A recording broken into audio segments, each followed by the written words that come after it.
Halo traders, kembali bersama saya Gefriansah dalam Fibis Market Mover ISG. Kali ini kita bahas bagaimana pergerakan ISG untuk 1 minggu depan. Namun sebelumnya kita akan mereview kembali bagaimana pergerakan ISG pada minggu lalu. Terpantau pada minggu lalu, ISG mengalami penguatan signifikan sebesar 1,57% ke level 5.224,135.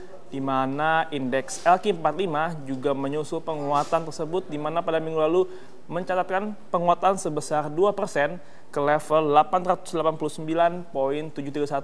Sementara indeks IDX 30 mengalami penguatan sebesar 2,08% ke level 453,037. Secara sektoral pada minggu lalu, secara sektoral mengalami penguatan yang cukup signifikan, di mana ditopang oleh saham dari sektor infrastruktur yang mengalami penguatan sebesar 2,61%. Sementara sektor keuangan juga mengalami penguatan sebesar 2,41%. Sementara untuk sektor yang mengalami pelemahan, adanya sektor dari properti dan real estate yang mengalami pelemahan sebesar 0,42%.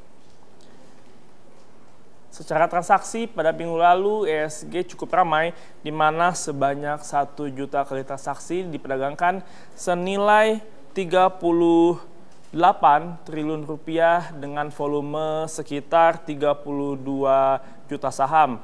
Sementara untuk transaksi asing mengalami net buy sebesar 900 miliar rupiah saham. Pada minggu ini ISG diprediksi akan bergerak menguat terbatas, di mana saat ini ISG telah mencetak level psikologis baru di level 5.200. ISG juga sempat mengalami pencapaian rekor sepanjang masa, di mana ISG telah menembus level 5.250. Diperkirakan ISG masih akan menguat terbatas, mengingat saat ini ISG berada pada posisi jenuh beli.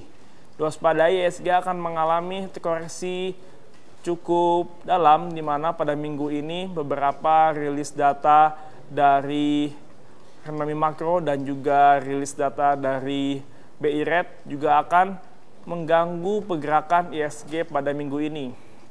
Untuk data ekonomi yang akan dirilis pada minggu ini, seperti dari Indonesia adanya rilis data retail sales dan juga BI Rate, disusul dari negara Cina yang akan merilis data neraca perdagangan dan juga data inflasinya. Sementara dari Jepang akan dirilis data pertumbuhan ekonomi dan juga adanya rapat dari kebijakan Bank Sentral Jepang.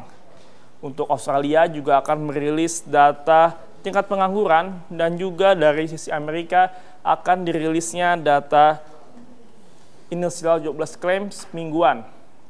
Sementara secara teknikal, ISG saat ini berada pada tren jenuh beli, di mana saat ini ISG diprediksi pada akhir pekan ini mengalami koreksi, di mana adanya sentimen negatif dari rilis data ekonomi makro dan juga data suku bunga.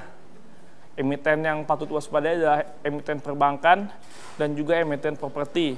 Sementara untuk minggu ini, ISG diprediksi bergerak pada kisaran level 5.180 hingga 5.260. Sekian Fibis Market Mover ISG untuk edisi kali ini. Tetap semangat investasi, happy trading, dan salam Fibis.